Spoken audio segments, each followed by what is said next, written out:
श्री विष्णु गीता अध्याय 7वां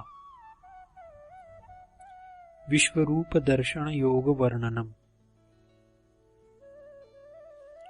देवतागण बोले, हे सर्वलोकाश्रय श्रेष्ठ, हे प्रभो, हे परमात्मन, हे जगतगुरु, आपकी प्राप्ति के प्रधान कारण रूप ज्ञान कांड का मुक्ति प्रद रहस्य सुनकर हम लोग कृतार्थ हुए। हम फिर भी आपकी मधुर और हितकरी वाणी को सुनना चाहते हैं। हे प्रभो, किस रूप में आप ज्ञानदाता को चिंतन करने से हम लोग हर समय आपको प्राप्त करने में समर्थ होंगे। हे प्रभो, इस विषय को पूर्णतया वर्णन करके हमें आश्वासन दीजिए, क्योंकि हे नाथ, इस समय आपने जो असीम कृपा करके अनेक ज्ञानमय उपदेशों से हम लोगों को कृतकृत्य किया है, इसीलिए हम लोग आपके विरह को क्षण भर भी सहन नहीं कर सकेंगे। श्री महाविष्णु बोले, हे देवगण, आप लोगों की श्रद्धा और भक्ति से मैं प्रसन्न हूँ। अब मैं आप लोगों को दिव्य ज्ञान नेत्र प्रदान करता हूँ, जिसके द्वारा हे सुरश्रेष्ठो, आप यदि विज्ञानमय कोश में स्थित रह सकोगे तो मेरे इस अनादि अनंत नित्य स्थित विभु स्थूलाति स्थूल रूप को हर समय दर्शन करके कृतकृत्य हो सकोगे। व्यासदेव बोले, तब करुणा सागर ज्ञान निधि और मान्य प्रभु महाविष्णु ने देवताओं को ज्ञानमय दिव्य चक्षु प्रदान किया। तब वे सब देवगण स्थिर गात्र और स्थिर नेत्र होकर समाधिस्थ और विशेष विस्मित होते हुए जीवों के मन वचन और बुद्धि से अतीत उस अद्भुत विराट रूप का दर्शन करते हुए स्तुति करने लगे। देवतागण बोले, हे देवादिदेव, हम लोग आपके अनादि अनंत और अचिंत्य देह में अनंत देव समूह, ऋषि समूह और पितृ समूह को पृथक पृथक स्थित देखकर अवश्य ही विस्मित हो रहे हैं। हे देव, आपके ही देह से चतुर्दश भुवन और इनके निवासी देव, दैत्य, मनुष्य समूह और सब चतुर्विध भूत संग उत्पन्न हुए हैं। चतुर्दश भुवनों में पृथक पृथक है और अहो, अपने लोकों के साथ इसी आपके देह में नाश को प्राप्त होते हैं। हे प्रभो, इस प्रकार आश्चर्य को देखते हुए हम लोगों की बुद्धि व्याकुल होकर भ्रम में मग्न होती है। अहो, जो स्थूल देहाभिमानी देवतागण हैं, वे सूक्ष्म देहाभिमानी देवताओं में प्रवेश करते हैं, और जो सूक्ष्म देहाभिमानी देवतागण हैं, वे कारण देहाभिमानी देवताओं में प्रवेश करते हैं। किंतु ये सब किस अचिंत्य महाप्रभाववान में प्रवेश करते हैं, सो हम लोग नहीं समझ रहे हैं। हे ईश, इस प्रकार आपका अद्भुत कार्य देखकर आपको आपके प्रभाव से हम लोग विमुग्ध हो रहे हैं। क्या वह नित्या अचिंत्य शक्ति आपकी है? वाणी, मन और बुद्धि से अगोचर जो शक्ति आप से ही उत्पन्न होकर चतुर्दश लोकों को अपने गर्भ में भली भांति धारण करती है, इसी प्रकार वह शक्ति अनंत ब्रह्मांड और पिंडमय सृष्टि को भी सदा स्थित रखती है, सबको उत्पन्न करती है और पुनः अंत काल में वह उन सबको अपने गर्भ में लीन कर लेती है। हे ईश, इस चमत्कार को देखकर हम नहीं समझ रहे हैं कि यह चमत्कार कैसे हो रहा है, इसका कारण क्या है और इस प्रवाह का आदि क्या है और अंत क्या है। हे अनंत, हे ईश, हम सब भली भांति अनुभव करते हैं कि आप उत्पत्ति, स्थिति और विनाश से रहित हो, अनंत मुख हो और अनेक देवता, गंधर्व, यक्ष और विद्वानों के द्वारा अनेक प्रकार से स्तुत हो। आप हम लोगों को यहाँ अमित शक्ति युक्त होते हुए भी अनंत बाहु एवं अनंत पाद विशिष्ट और अनंत सूर्य, चंद्र तथा अग्नि को ग्रहण करने वाले होने के कारण अनंत नेत्रधारी दृष्टि गोचर हो रहे हैं। आप तेजों के भी तेज है, चेतन में चैतन्य रूप है। हे प्रभो, आप शक्ति को शक्ति देते हैं और बुद्धि को सत्कर्मों में प्रेरित करते हैं, क्योंकि आपकी सत्ता से यह समस्त विश्व यहाँ सत्तावान हो रहा है। हे विभो, एक आपसे ही ऊर्ध्व लोग, अधोलोग, मध्य लोग, अनादि अनंत यह दिक् समूह और अनादि अनंत यह काल व्याप्त है, जिससे हमारी बुद्धि विमुग्ध हो रही है। हे जगत कारण, हे गुरु, अद्वैत रूप आपके शरीर से जो आपकी अचिंतनीय आद्या शक्ति प्रकट होती है, वही अनंत ब्रह्मांडों का विस्तार करती है। पहले श्रेष्ठ महत तत्व का अभिमानी देवता प्रकट होता है, अनंतर अहंकार तत्व का अभिमानी देवता और उसके पश्चात मानस तत्व का अभिमानी देवता प्रकट होकर विचित्र दृश्य की रचना करते हैं। उसी क्रम से ही पंच तन्मात्रा के अभिमानी देवता, पंच ज्ञानेन्द्रिय और पंच कर्मेंद्रिय के अभिमानी देवता और पंच महाभूतों के परम अभिमानी देवता, ये सब सदा आपके शरीर से प्रकट होते हुए जगत को नास्ति रूप से अस्ति रूप में कर देते हैं। आपका प्रभाव गहन अर्थात महान है। आपकी अचिंत्य प्रभावशालिनी शक्ति अपने शरीर में सबको लय करती हुई और अपना विलय आप में ही करती हुई हमको यहाँ विचित्रता में गिरा रही है, अर्थात हमको आश्चर्य में डुबा रही है। आपसे ही अनंत ब्रह्मा, विष्णु और महेश प्रकट होकर आश्चर्य युक्त विचित्रतापूर्ण चराचरमय अनंत ब्रह्मांडों की उत्पत्ति, स्थिति और लय का भी सर्वथा विधान करते हैं। हे प्रभो, जैसे कोई बालक धूलि का घर बनाते हैं, कोई उसकी रक्षा करते हैं और अन्य कोई उसको नष्ट कर देते हैं, उसी तरह हम निश्चय इस समय आपके शरीर में ब्रह्मांडों की उत्पत्ति, स्थिति और लय के विषय को देख रहे हैं।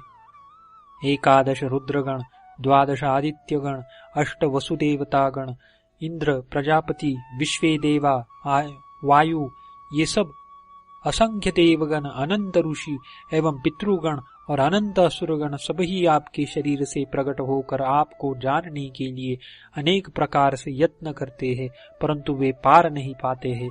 इसीलिए आपकी माया से विमुग्ध होकर वे फिर भी जाकर आप ही के शरीर में प्रवेश कर जाते हैं। अहो, आप ही कारणों के कारण हैं, आप ही अक्षर यानी अविनाशी पर ब्रह्म है और एक आप ही जानने के योग्य है। एक आप ही विश्व समूह के आश्रय स्थान और परम रक्षा स्थान है। इस बात को प्रसिद्ध पंडित गण जानते हैं। आप विकार रहित है, सनातन धर्म के रक्षक है और आप सनातन पुरुष है, यह हमारा मत है।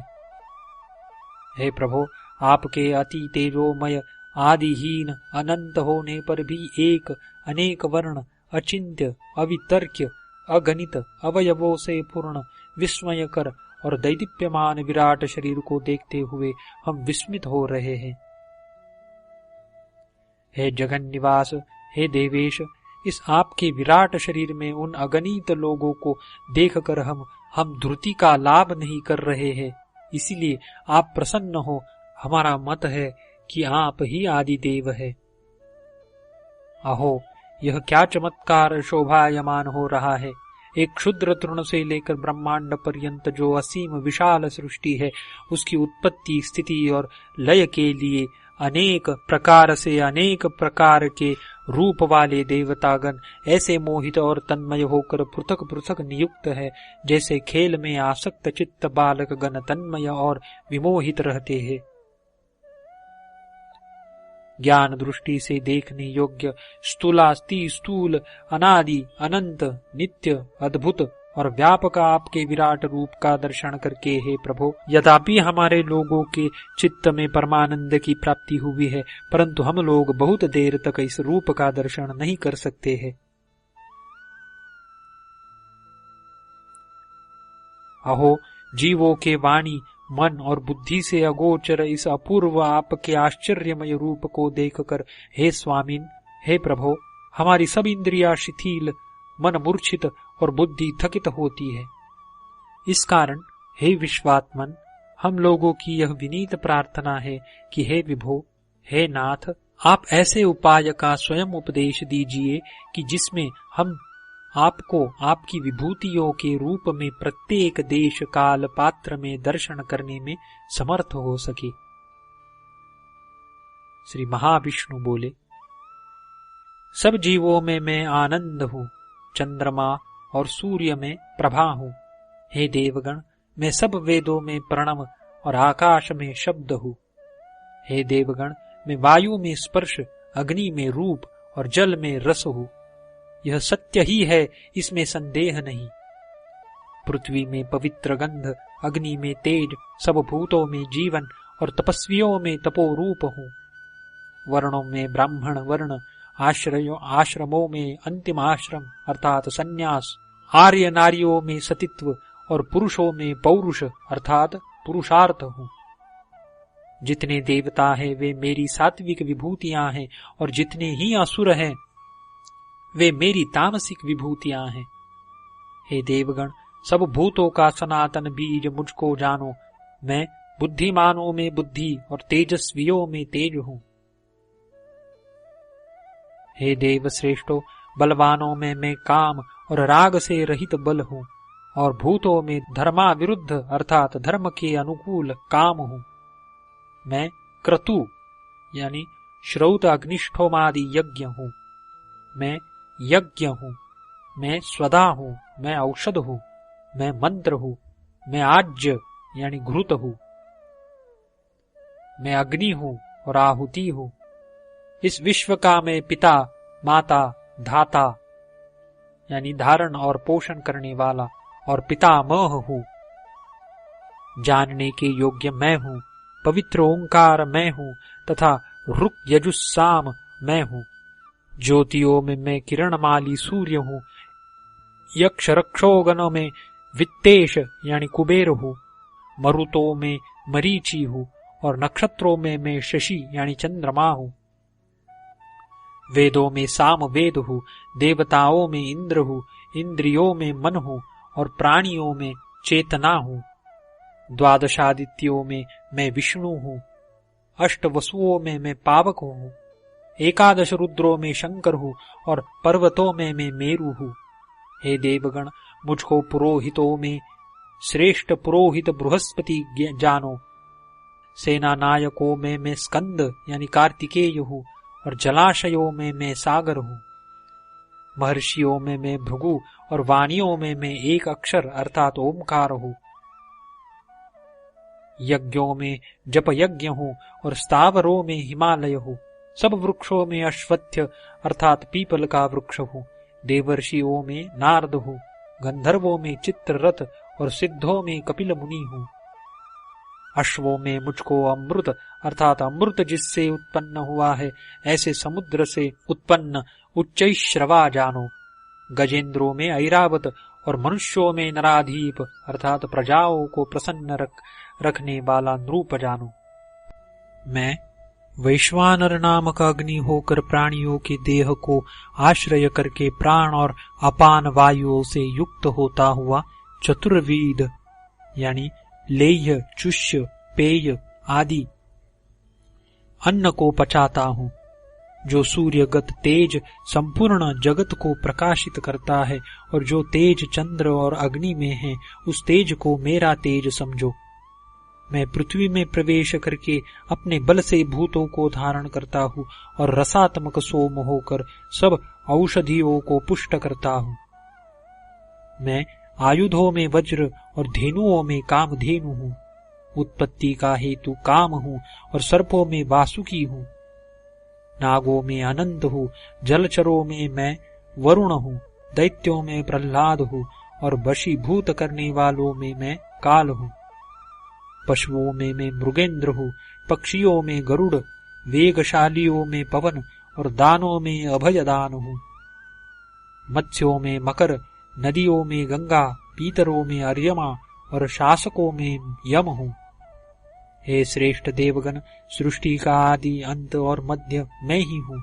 विद्याओं में अध्यात्म विद्या और वादियों में वाद हूँ, अक्षरों में अकार हूँ, समासों में द्वंद्व हूँ, समास हूँ, समासों में द्वंद्व समास हूँ। मैं ही अविनाशी काल हूँ और विश्व तो मुखधाता अर्थात सर्व कर्म फल प्रदाता हूँ। मैं सर्वहारी मृत्यु हूँ, उत्पन्न होने वालों का उत्पत्ति स्थान हूँ और नारियों में कीर्ति, श्री और वाक मैं हूँ एवं स्मृति, मेधा, धृति तथा क्षमा रूप हूँ। मैं सामवेद की शाखाओं में बृहत साम, छंदों में गायत्री छंद, मासों में मार्गशीर्ष मास और ऋतुओं में वसंत ऋतु हूँ। छलियों में द्यूत हूँ, पराक्रमियों में सत्व अर्थात पराक्रम हूँ, मुनियों में मैं व्यास हूँ और कवियों में मैं ऊषणा कवि अर्थात शुक्र हूँ।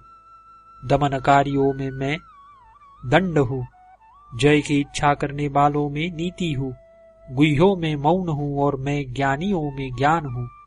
सब भूतों का जो बीज है वह मैं ही हूँ।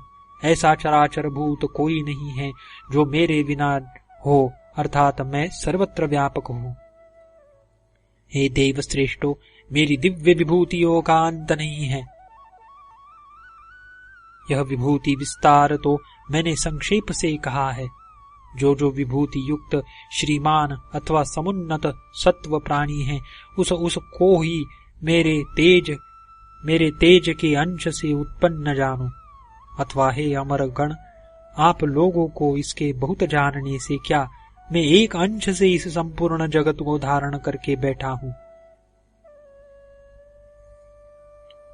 हे देवगण, मैं सब प्राणियों के अंतःकरण में स्थित आत्मा हूँ और मैं ही प्राणियों का आदि अंत तथा मध्य भी हूँ।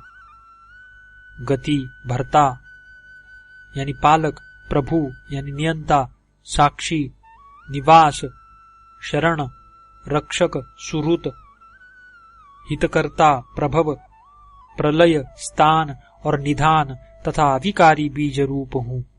मैं सबके हृदय में सन्निविष्ट हूँ।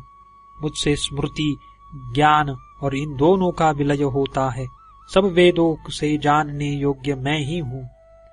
वेदांत कृत अर्थात ज्ञान देने वाला गुरु और वेदों को जानने वाला मैं ही हूँ। हे विज्ञ देवतागण, मनोयोग से मेरी विभूतियों में मेरा दर्शन करो, वा बुद्धि योग से विराट रूप में मेरा दर्शन करो, अथवा हे सूर श्रेष्ठो, समाधि के द्वारा मेरे ब्रह्मानंद पूर्ण आत्म स्वरूप को प्राप्त हो।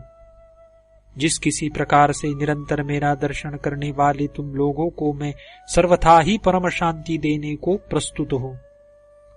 सब धर्मों को छोड़कर निश्चय एकमात्र मेरी शरणागत हो जाओ। कुछ भय नहीं है, मैं आप लोगों को सब पापों से मुक्त कर दूंगा। हे देवगण, मैं ही यंत्रारूढ़ सब प्राणियों को माया से नचाता हूँ, उनके हृदय में स्थित रहता हूँ। हे देवगण, आप लोग सब भावों से मेरी ही शरण को प्राप्त हो। मेरी कृपा से परम शांति को और सनातन स्थान को प्राप्त करोगे। देवतागण बोले, हे देवादिदेव, हे जगन निवास, हे सर्वात्मन, हे महाविष्णु, हे दयानिधे, हे स्वामिन, अब आपकी अपार कृपा से हम लोग मोह रहित, ताप रहित और भय रहित तथा सर्व संशय रहित होकर कृतकृत्य हुए हैं। अब समस्त विश्व ही कुटुंबवत हम लोगों को प्रतीत होता है।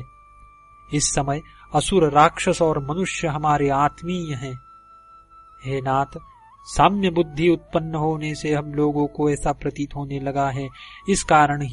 इस कारण ही अब हम लोगों की स्वतः ऐसी इच्छा हो रही है कि आपने अपार कृपावश जो हम लोगों को ज्ञानोपदेश दिया है उसका निरंतर प्रचार सब लोगों में हो जाए।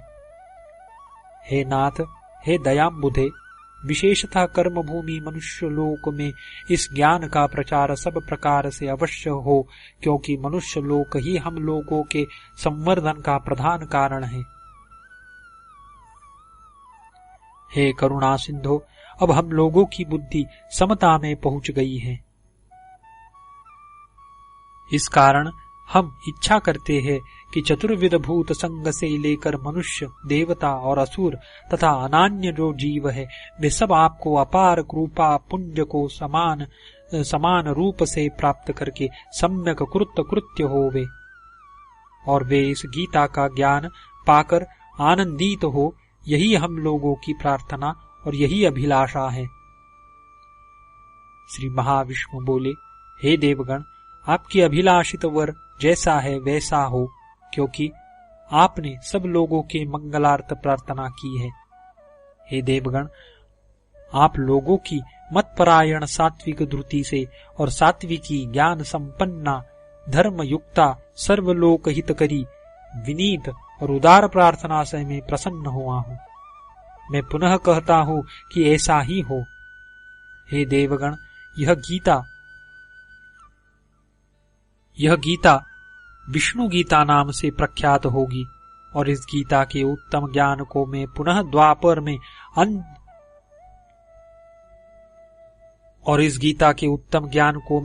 द्वापर के अंत में मनुष्य लोक में कृष्ण रूप से अवतीर्ण होकर प्रचारित करके आपकी शुभ कामनाओं को पूर्ण करूंगा।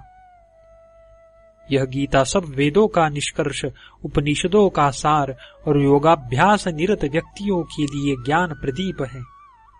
त्रिताप तापित जीवों के लिए यह परम अमृत रूपा है। संसार महासागर में डूबने वालों के लिए उत्तम नौका है। इसके अध्ययन अध्यापन द्वारा अवश्य आध्यात्मिक ताप शीघ्र नष्ट होता है, और इसके द्वारा हे देवगण विश्वंभर याग करने से आधिदैविक ताप और इसके पाठ करने और कराने से आधिभौतिक ताप नष्ट होता है। इस विष्णु गीता का महात्म्य बड़ा अद्भुत है। यह गीता संसार से वैराग्यवान आत्मज्ञानेच्छु मुमुक्षु सन्यासियों के लिए गुरु रूप और मुक्तिप्रद है। ब्रह्मचारी और गृहस्थों के लिए यह गीता धर्म, अर्थ और काम रूपी त्रिवर्ग प्रदान करने वाली है। जो प्राणी इसका पाठ स्वाध्याय विधि से करे और इसके द्वारा विष्णु यज्ञ का अनुष्ठान करे, तो वह सब प्रकार की व्याधियों से मुक्त होकर शीघ्र सुखी होता है। जो अक्षरमयी यानी पुस्तक रूप इस विष्णु गीता को सत्पात्र, कुलीन तथा विद्वानों को यथाविधि दान करता है, उसके लिए स्वर्ग प्राप्ति सदा स्वाधीन है। हे देव श्रेष्ठो, यह विष्णु गीता जिसके घर में रहती है, कोई भी आसुरी और भौतिकी बाधा उसको नहीं होती है। जिस घर में यह विष्णु गीता भक्ति भाव से सदा सुरक्षित रहती है, उस घर को लक्ष्मी कभी नहीं छोड़ती है। हे देवगण, यह तुम निश्चय जानो। मैं यह सत्य सत्य कहता हूं।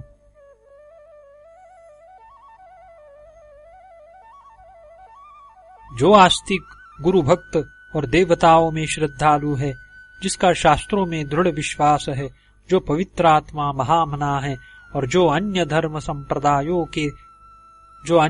संप्रदायों से कभी द्वेष नहीं करता है, एवं जो परमोदार है, केवल वही इस उपनिषदमयी विष्णु गीता का अधिकारी हो सकता है। इस विष्णु गीता के प्रचार से संसार में अवश्य शांति होगी।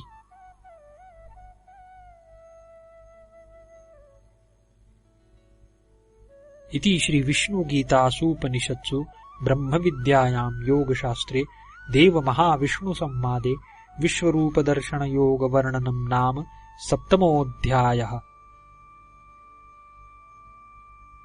इति श्री विष्णु गीता समाप्तः। हरिः ओम तत्सत् श्री कृष्णार्पणमस्तु।